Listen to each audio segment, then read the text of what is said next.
Good morning and good afternoon and good evening, everyone, and welcome to ICAP Grand Rounds. I'm Wafa El-Sadr, and I'm the Global Director for ICAP at Columbia University, and it gives me truly a great pleasure to welcome our speaker for today, Dr. Heidi Larson. And she will be giving us a webinar entitled Understanding Vaccine Hesitancy, Global Drivers, and the Misinformation Challenge, a very timely topic that I know is of great interest to all of you. So let me very briefly introduce Dr. Larson.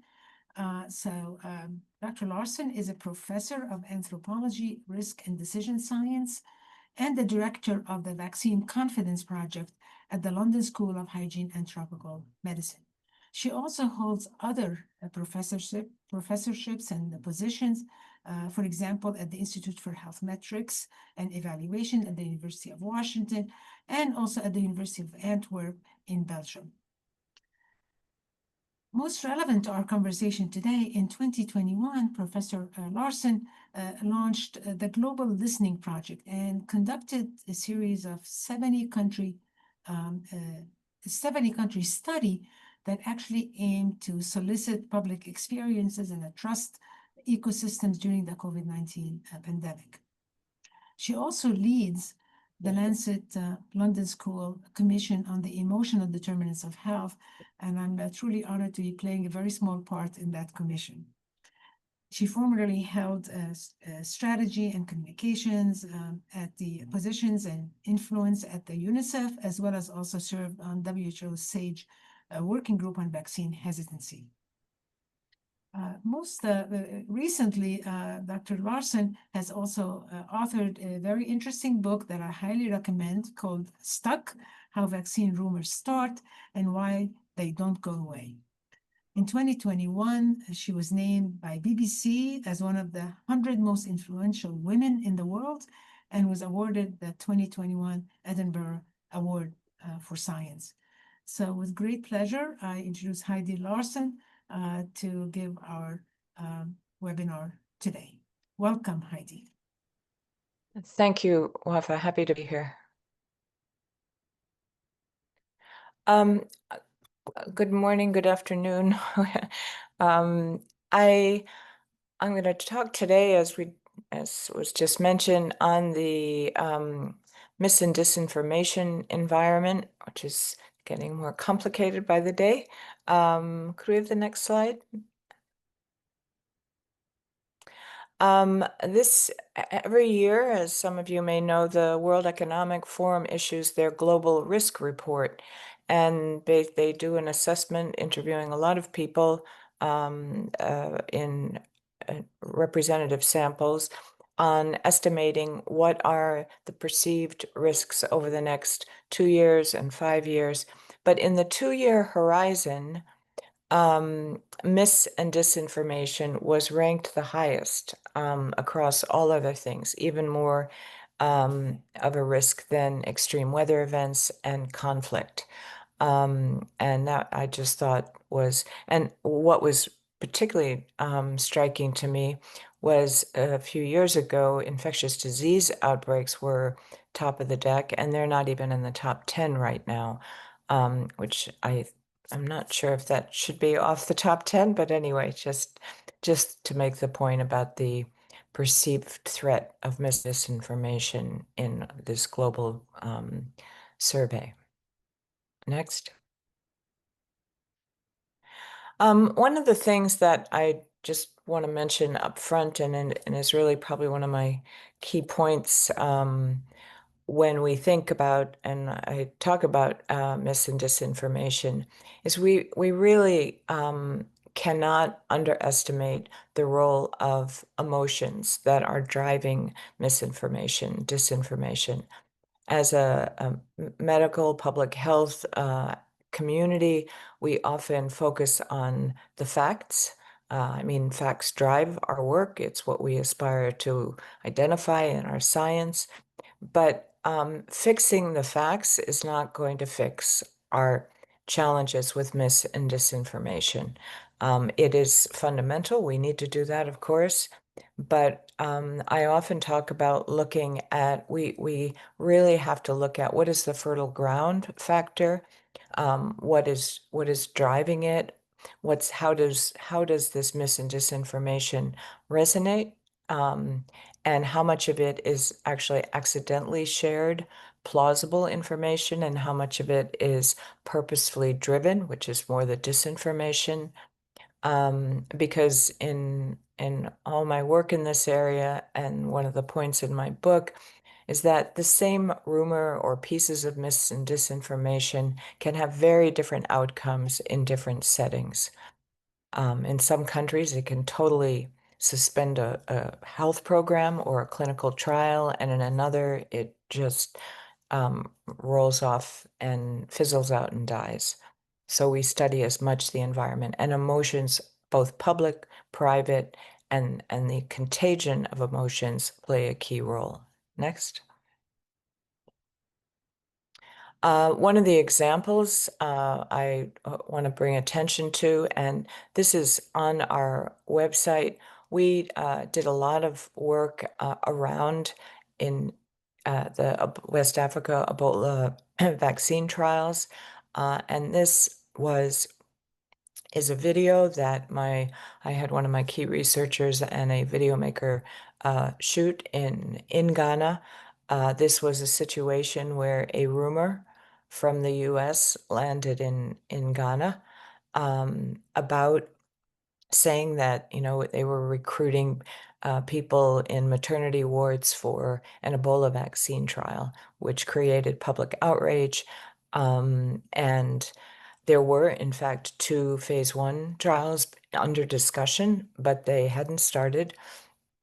And it went viral and ended up just destabilizing the country. They didn't know why there was an Ebola vaccine trial in their country when they didn't have Ebola yet. People know you have to have some people infected and not. If you want to prove anything, are they coming to infect us? It was a whole, why haven't you told us? Why haven't you engaged us? It's a challenge because in these early stage clinical trial discussions, the agreement is not to talk publicly about them until they're approved, and it's from a number of different perspectives. And so it's really a challenge of figuring out the timing. When can you build, preparedness without breaking, without disrupting the process of regulatory process and agreements that are happening. And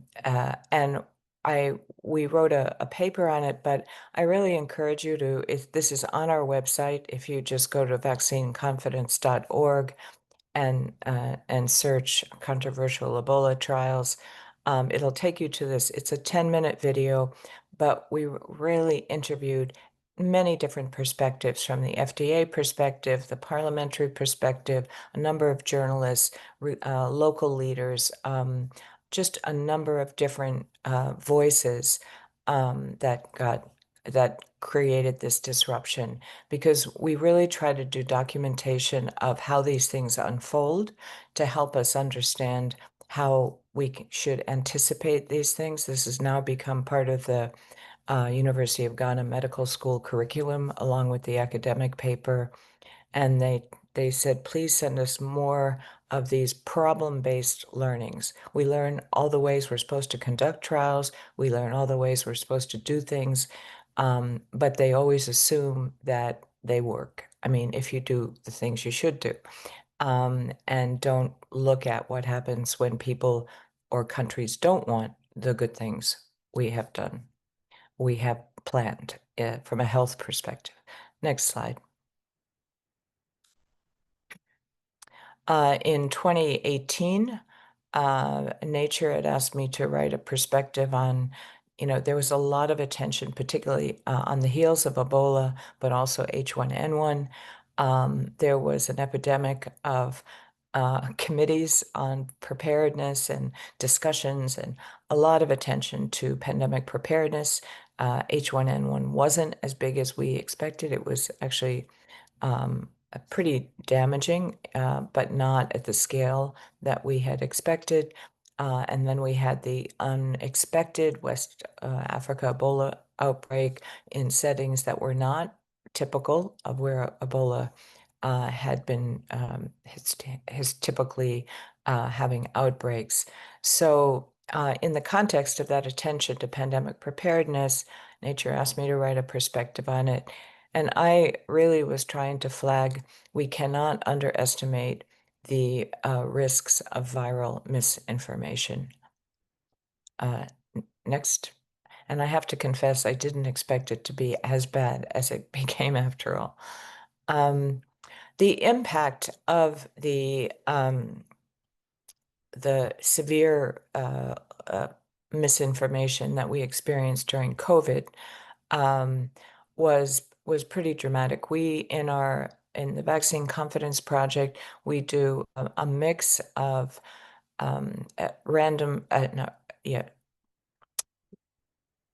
we do a mix of nationally representative surveys, social media analytics, focus groups, qualitative research, because I don't believe any one method will tell the full story when it comes to these issues.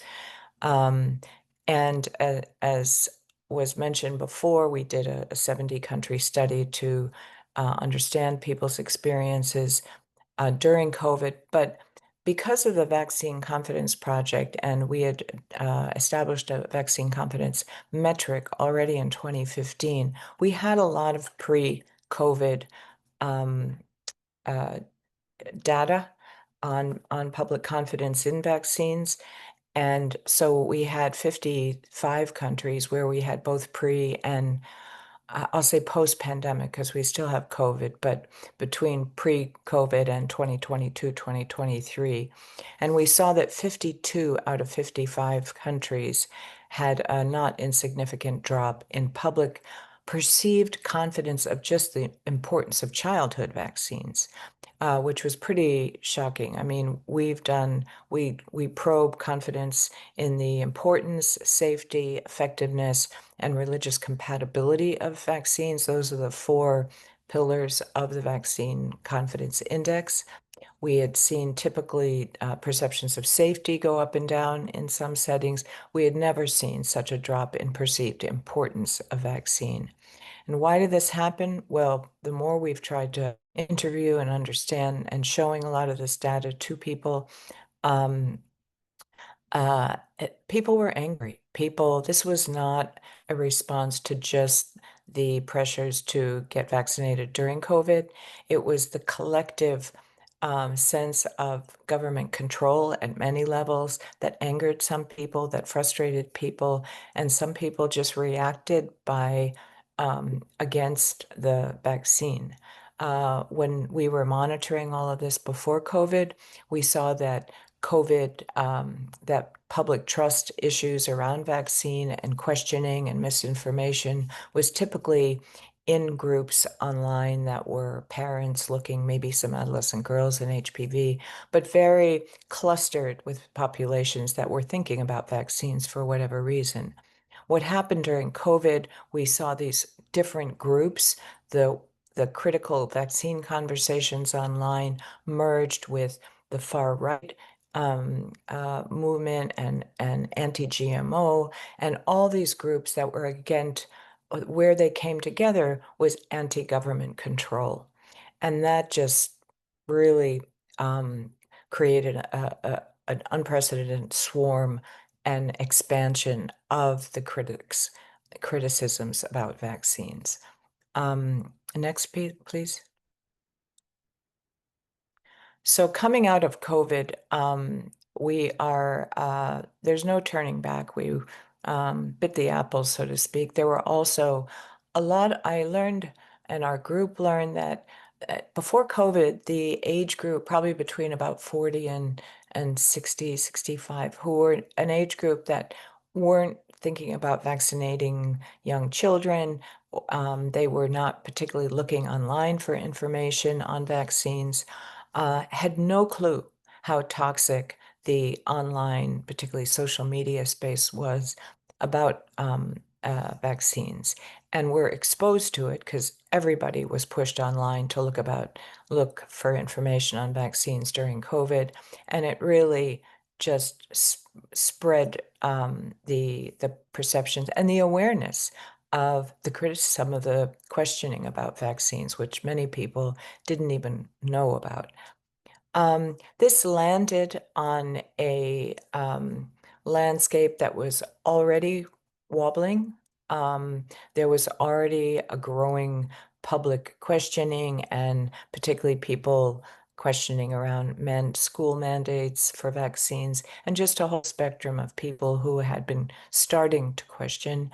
But this was really pushing it to the point that this was in January of 2024, before the current environment even, already questioning, are we on a tipping point given the current environment? And it's really taken a bit of a nosedive even since then. Next, please. This is just from the Journal of Computational Social Sciences. This is by colleagues, not our work. But this is showing just the growth of, sorry, I can't see on the screen here too well, the high, low, and middling uh, economic areas, and how they're spreading anti-vaccine information. It was massive. It's hard to think about this. These are not individual people. This is a huge amounts of the population. Next. One of the things that I thought was actually a positive thing, um, we often connect with the Edelman Trust Barometer. We have very different but related data collection, and we always want to look at what are other people finding to resonate and see what's different, what can we learn, where does it complement, and where can we give more meaning to what we're finding. But this was particularly important, I thought, because the 18 to 34-year-old age group, which is probably the most on social media of the different age groups, um, actually regretted decisions made based on misinformation, 4 out of 10.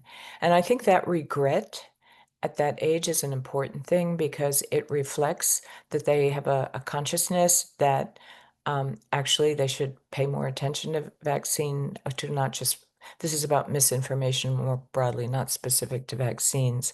But that reflective sense, I think, is an important thing. It's something that's good for people, particularly younger people, to learn early the impact, and hopefully the decisions that they made don't have serious health consequences, and hopefully they learn that on less significant things. But at any rate, this I thought was an important point.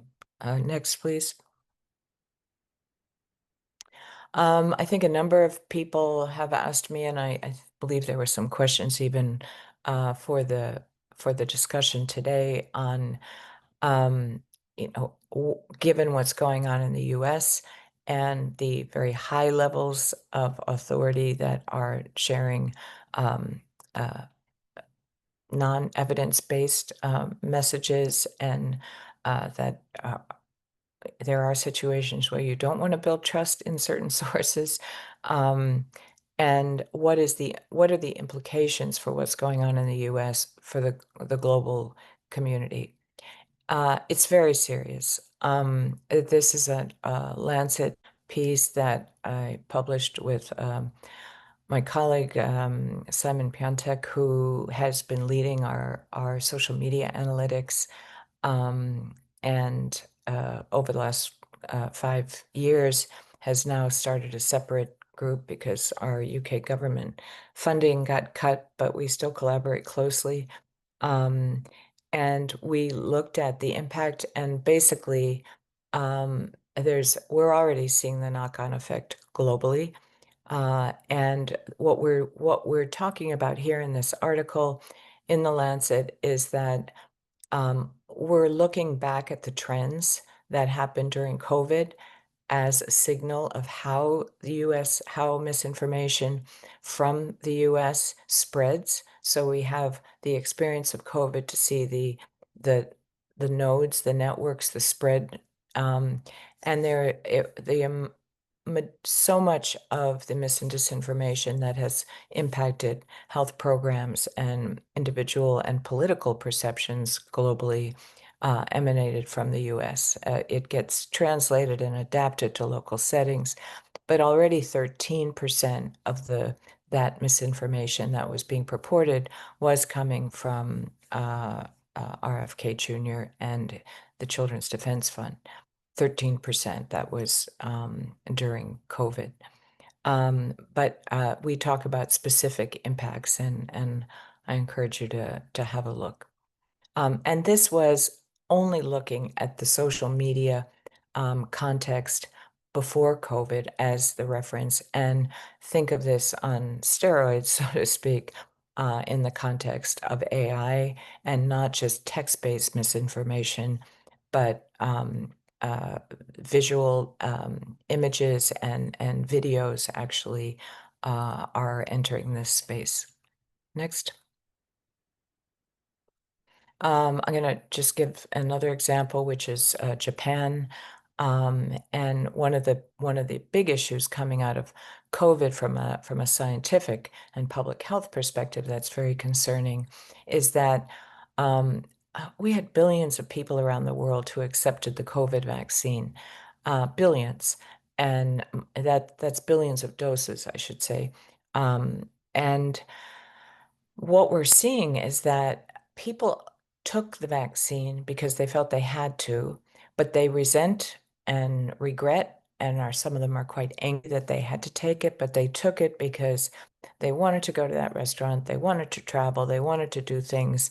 But many said, and there's interesting data on this, and even in our 70 country data, we didn't ask the typical, would you be willing to take a COVID vaccine? We went to people who had been vaccinated, and we said, after you got vaccinated, did you feel relief? I certainly felt relieved. Did you feel regret? Oh, I shouldn't have done that. Or did you feel anger?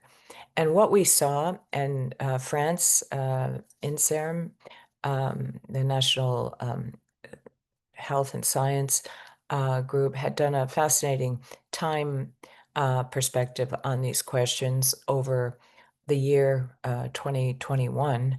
And in January, there was really the relief was high. And really over the year, the relief went down precipitously, and the regret and the resent went up. And we used some of these questions in the 70 country study, and we found that it was pretty dramatic. The number of people, Cameroon in Africa, 68% of the population, nationally represented sample, regretted getting a COVID vaccine. The country with the highest percentage of relief was Vietnam at almost 98%, and a whole spectrum in the middle there. But when I've talked to a number of Cameroonian colleagues, to Africa CDC, to other researchers and colleagues on the ground there, I thought it was a bit of an outlier, but they said could have been my grandmother. They said there was a number of particularly older people who really didn't want to take this new foreign vaccine, and then felt they got pushed to take it by their children or by the health professional. And then when the pandemic waned, they felt like oh, I wasn't really that at risk after all, and I shouldn't have taken this. And now we have an environment of people very anxious about the longer term impacts of these newer vaccines, particularly mRNA. We didn't really know, we still don't know, anxious about longer term impacts. And in Japan, there's a nursing association that has said we don't want to deal with particularly self-amplifying, the newer RNA vaccines. And the rumors about what they can do is really quite anxiety-ridden. And this is an example of a case where the suspension of funding in the US for mRNA research for those people of which there are many, who were already anxious, it's going to endorse their anxieties, endorse their concerns. If they're canceling this, there must be something wrong. For the people who were more confident, it's going to be different. They're going to instead feel like we really need that research. But for this broader, hesitant, anxious community, that kind of statement is an endorsement. Next, please. They call this the replicon vaccine, the self-amplifying one, and that's created a lot of backlash. And as I said, this statement from the U.S. is just really endorsing and amplifying what we sometimes call the social amplification of risk. Next, please. In our 70 country, we did ask people about, if another new mRNA vaccine is approved beyond the COVID one, would you take it to protect yourself? And this is interviews with almost 71,000 people. And interestingly, Sierra Leone was the highest. Now, it's interesting, we did a lot of work, as I mentioned, on the new Ebola vaccine trials. So there was a lot of awareness raised about the value of the vaccine. And I think one of the reasons Sierra Leone was so high is there was a lot of positive understanding and advocacy and appreciation for vaccines during the Ebola time. And that those previous experiences where you see a positive outcome can be a real trust builder. It can go the other way also. But we have the Eastern European countries, South Africa, Russia, Iraq, Ukraine, Israel, Cameroon, also at the lower end of willingness. And just to make a point, this was data collected in the fall of 2023. So the whole area of dis and misinformation and public trust is highly volatile. So it's really important to keep your finger on the pulse. We are continuing to monitor this in different settings, but it's really volatile in this new technology environment. Next.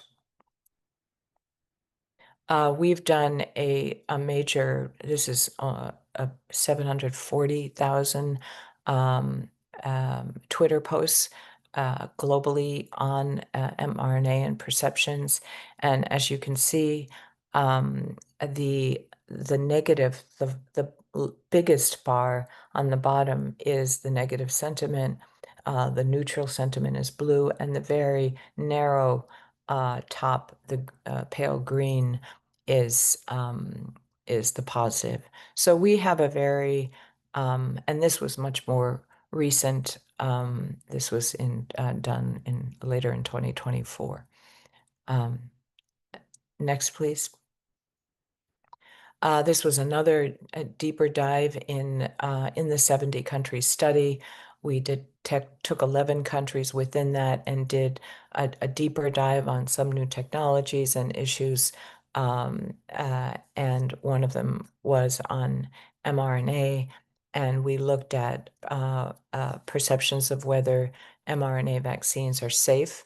The red bar, green, important, turquoise effective, and purple compatibility with religion. As you can see, Nigeria and South Africa had the lowest percentage of yes, and the highest was there's more. Taiwan was probably the highest, and Hong Kong, interestingly, not on compatibility with belief, but overall, nobody was over 50%. It was much lower. Next. Um, this was one of many articles that I'm sure you're aware of in response to the cuts of mRNA studies in the US, and not just about the impact in the US, but globally.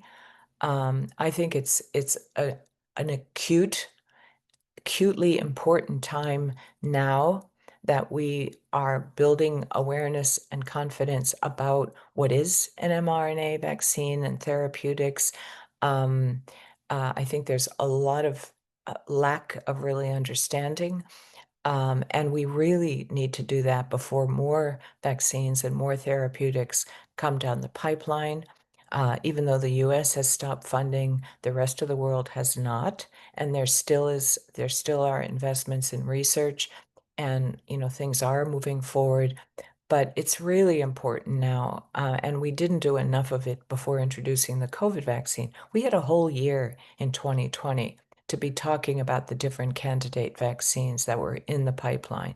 There was almost no discussion. And our social media monitoring about COVID more broadly, we barely picked up a word on vaccines. It was about masking, it was about distancing, it was about um, uh, schools, it was about workplace, it was about just about everything else, but we weren't there as a public health community in creating even an awareness, even though we didn't know which one was going to make it to the finish line, because a lot of, they were all candidate vaccines at the time, but we could have done a better job in at least getting the public to know that there were, even though these were a new way to make a vaccine, the research on mRNA had been going on for decades.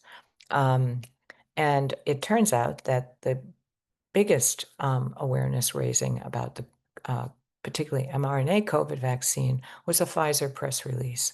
And that shouldn't be that way. And then it went into a race into other press releases while we were meanwhile catching up and barely and falling behind. Next.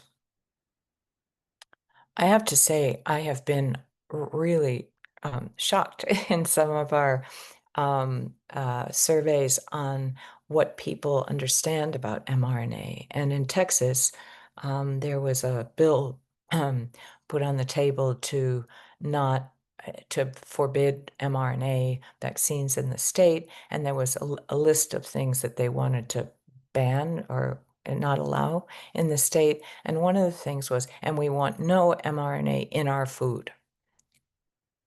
That reflects how little people know about mRNA. So anyway, I'll close that chapter, but that's just an area that I think we really need a lot of more work on. The other thing we did in the 70 country study, because I'm talking about trust more broadly, because the trust environment is absolutely crucial to understand where we're going to have issues in the spread of mis and disinformation. Low trust, high spread, high risk perception. We did a whole bucket of trust in everything from scientists to doctors to community leaders to employers to different types of, radio, TV, social media. We shouldn't forget that in Africa, for instance, TV is one of the top go-to source, and in West Africa, it's slightly more for radio, but people still use traditional media in many parts of the world, in addition to WhatsApp and other things. But what we did, we found that people generally trust scientists. That is not really our problem. It's influence, and this was another article in Nature that came out this past spring. When we stacked it with trust in some of the other things, and who did people turn to during COVID to get information, that's where we learn where the influence comes in. You can trust scientists, but then you turn to your neighbor, you turn to your doctor, you turn to your community leader. For the Nature article, they picked these 6 countries and the global average, but if you go to the next slide, we have these stacks for 70 countries, and I pulled a few more here. When you look at it compared to these different places people turn to, the green is the highest of who people turn to. Ghana was the only African country where scientists were the #1 place they turned to, followed by family doctor and community leader. In most countries, families and even religious leader ranked highest. So it's this kind of mapping that is really important, because if we're only asking about, do you trust science or do you trust your family doctor, and not looking at the ecosystem of trust and influences, we're missing the boat. Next. So what do we do about all this? It's, it's I've tried to suggest a number of ways we need to understand it and look at it, and that's like looking at fertile ground, focusing on areas we know are low trust, appreciating the role of emotions. And one of the problems with fact-checking based approaches to countering mis and disinformation is that we're missing a huge bucket of highly influential social media and other misinformation that is not misinformation, that is emotional manipulation.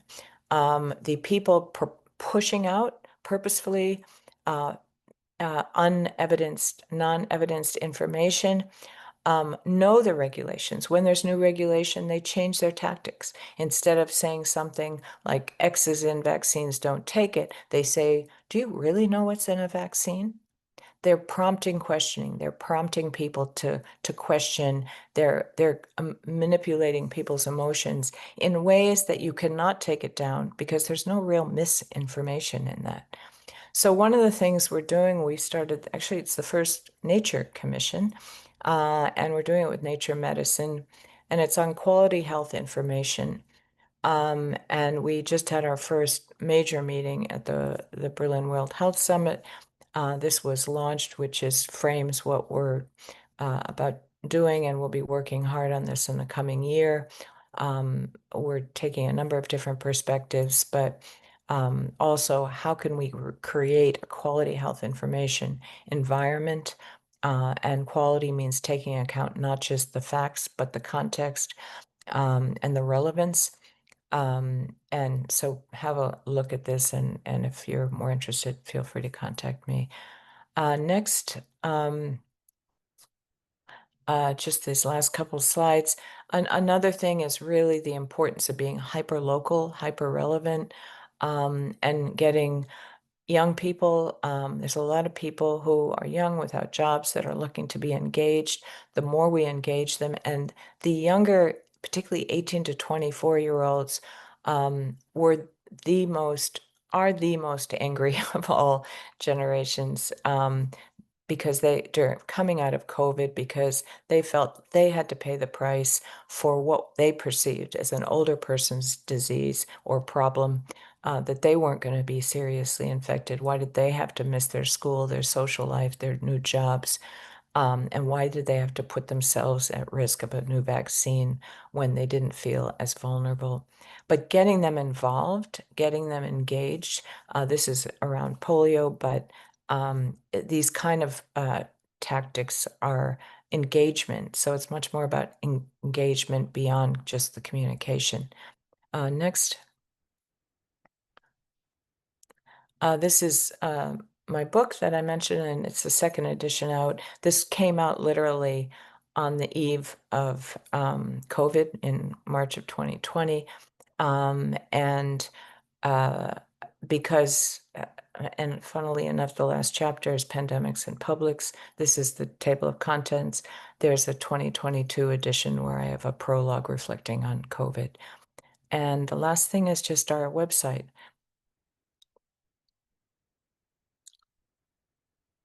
and that's where you can find the Ebola vaccine video from Ghana, but a lot of other resources that hopefully can help as we navigate this landscape together. Thank you.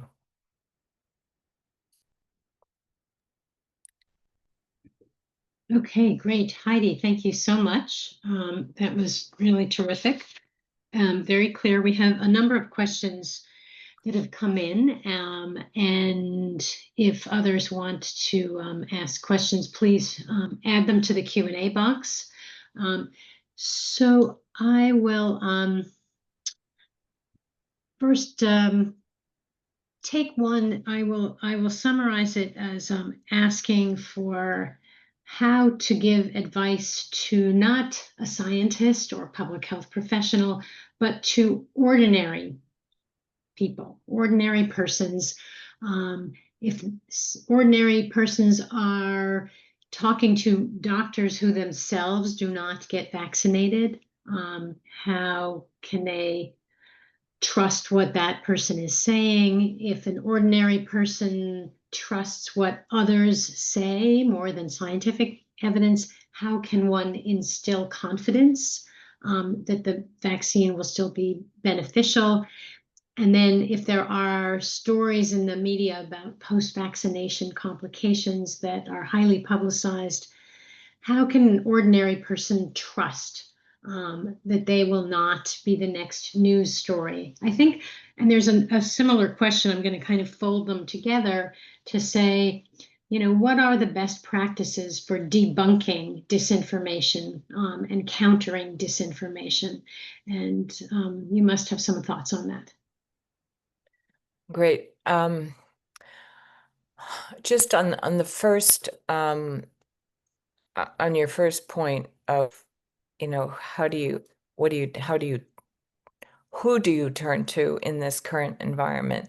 And I think there's a number of people trying to get alternative, credible sources accessible. And I think to the extent that we can all, particularly in academic institutions and research institutions, make on your website available or push out to your networks, what are the current credible resources. I mean, there's a few things going on. There's something that's emerged called the Vaccine Integrity Project that currently is primarily focused on COVID, RSV, and influenza vaccines, trying to get accurate information. But there's other resources out there. I know that medical associations are trying to get information out there to counter the void now, particularly with ACIP in different hands. And I know there's the, Philadelphia, the Children's Hospital, they have a very good website. And Hopkins has the Vaccine Safety Center. I mean, there are places out there, but, we might know about them because we do work in that area. But I think one of the things will be important is that we can help point people to where there is credible information in this time where the people you would normally turn to are not putting out the information that is reliable. And we're having a lot of discussions in Europe, actually, about how we can get, some of the credible sites made, more people in the US more aware of them. Just that there are places in the world that have, and Europe is probably the most relevant in terms of the spectrum of vaccines available. So that's one thing. I mean, it's, an interim thing in this complicated space. But in terms of debunking, and also, we really want to get again, the more we can engage publics in being the actors in getting out the right information, That's really important. I mean, one of the biggest success stories, some of the biggest success stories we saw during COVID were these hyper local, getting the locally known, familiar, trusted people, whether it was your hairdresser or the school teacher or whoever, the local pharmacy, um, um, engaged and aware. One, they feel like they're more involved, but that's also an important way. That's more of a strategy thing than the ordinary people, so to speak. I also think that one of the, we typically think of social media as a negative space, and that's mostly because we haven't been there. Mhm. The medium itself is not negative.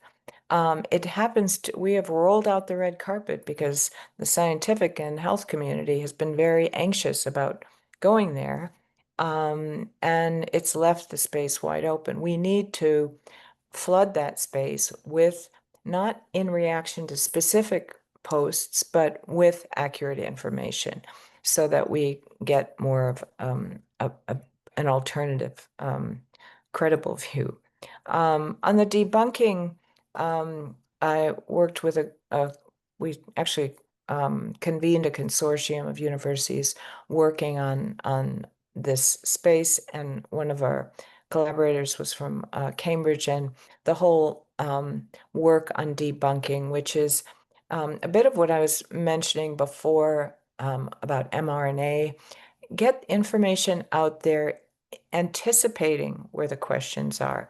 Talk about, these new platforms, talk about things before it becomes a problem, to the extent that you can anticipate it. And as I mentioned earlier, it's not just about the facts. Of course. There's also a question about the role of faith-based organizations. Yeah. And I'm curious if you're aware of work that already is trying to leverage faith-based organizations, or is it still more of a theoretical idea that it would be good to do that? It's definitely happening. I know we're in ourselves, have been over the last 2 years doing intensive work in Kenya and Nigeria.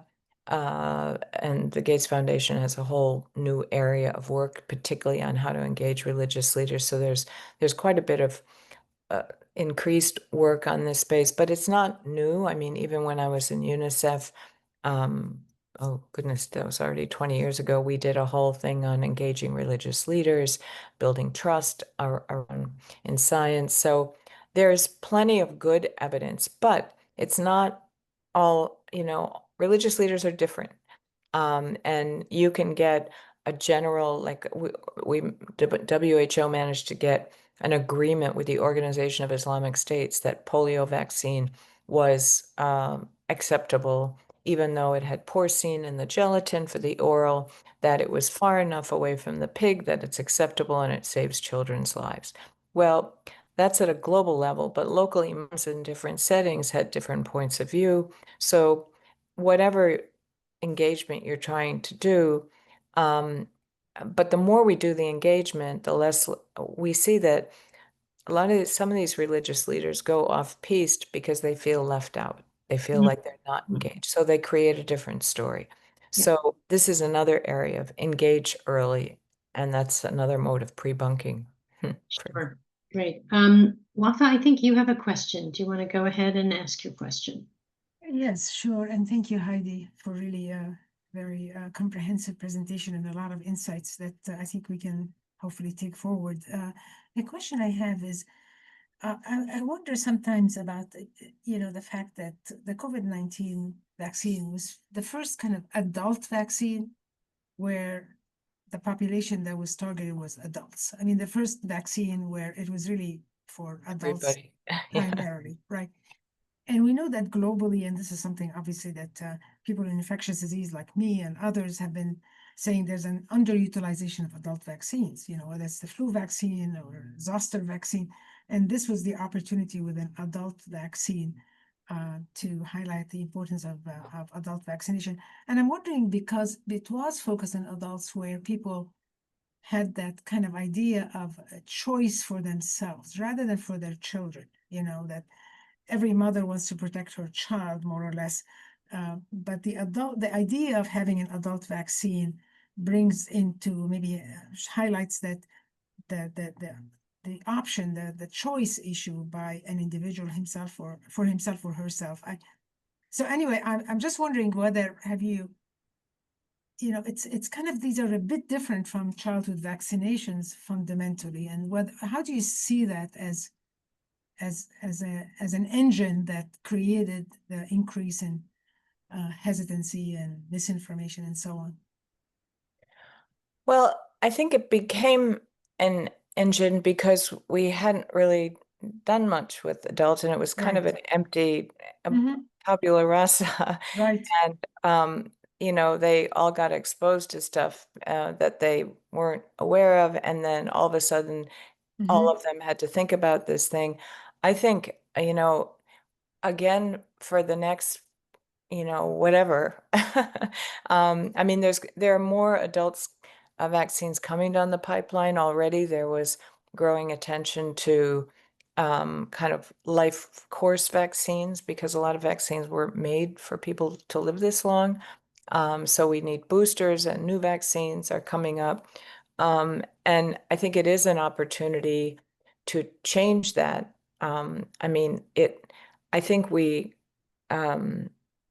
some of the reasons that we had the reaction and situation we did was just we don't have an infrastructure really for adult vaccines. It was quite a different story. So I think again we need to use this opportunity to engage early. I don't know if that answers Yes. your question. There was a lot Thank in you. there, a lot Yeah. in there. But Yeah, yeah, can I just ask, but what about influenza vaccines? I mean, there's a whole campaign to promote that for adults every year. Well, that actually, what's interesting in our, pre and post COVID confidence, the biggest driver for the decline globally was the 18 to 34-year-old group. And what's concerning is they're the emerging parents and potential parents, and that's a worry. But for the over 60s, confidence was not only stable, but it went up a bit. Hmm. We saw even for Europe, for instance, we've been with the EU every 2 years, been running vaccine confidence monitoring. And we happen to have done the biannual one, happened to be rolling out coincidentally in March of 2020. And we saw, and that's when the word was out that COVID was a pandemic, that there was a 17% increase in adults' willingness to take a flu vaccine, 17% increase from the 2018 data. So the news of a pandemic, respiratory disease, didn't have a COVID vaccine yet. Lots of talk of we could have a twindemic. People really wanted what they could get. And even though it did go down in the course of the pandemic, we lost that 17% increase, but it still came out higher than before. So adults actually um, got the value more than younger people.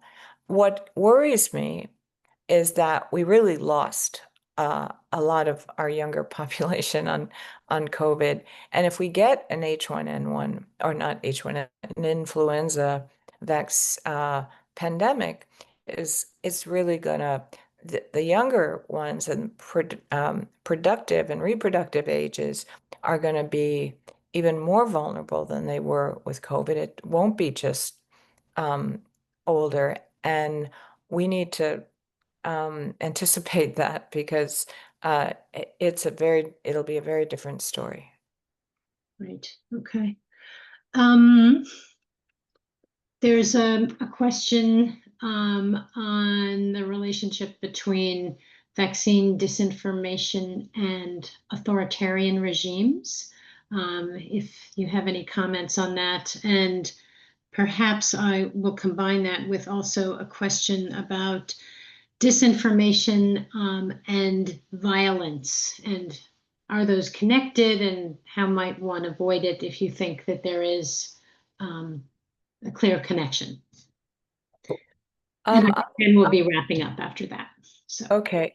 On vaccine misinformation and authoritarian regimes can be an asset to vaccines. I mean, I know when we were working with UNICEF, it was like all the authoritarian regimes were the best vaccinators. They insisted that, I mean, it was just like part of the program. They knew it was in their interest to have healthy populations. But when authoritarian regimes go off-piste into non-credible information, it's a different story. So it depends on the nature of the regime. And so I think, but it is a risk when they do go off. On disinformation and violence, one of the things we learned even before COVID was that for those who are purposely perpetrating disinformation, it's not always, they're not just trying to create negative stories about vaccines. We saw in some early studies that the same perpetrator will be pushing, will be equally reaching out to the pro and the negative with the sole purpose of creating antagonism and creating polarity and undermining kind of democracy, basically. But they would get the pro people saying, look at those bad guys over there. And then the other side would say, look what they're trying to do to us. And it wasn't, they were totally agnostic about vaccines. They wanted to use the platform of vaccines as a space to polarize. So that's not violence per se, but that polarization is fuel for violence. Yeah. Okay. Well, thank you so much for such a comprehensive and clear talk. So I think we can just remind folks that the recording of the webinar will be available on the ICAP website. And there is the link if you want to get that. I think it'll be posted. It's typically up by the end of the same day of the webinar. And Heidi, thank you again. Really wonderful and timely talk, and we really appreciate it. Thanks so much. Nice to see you all. Great. Take care. Thanks. I'll figure out my logistics with my technology here. Okay. Thank you. Thank you. Right. Bye-bye.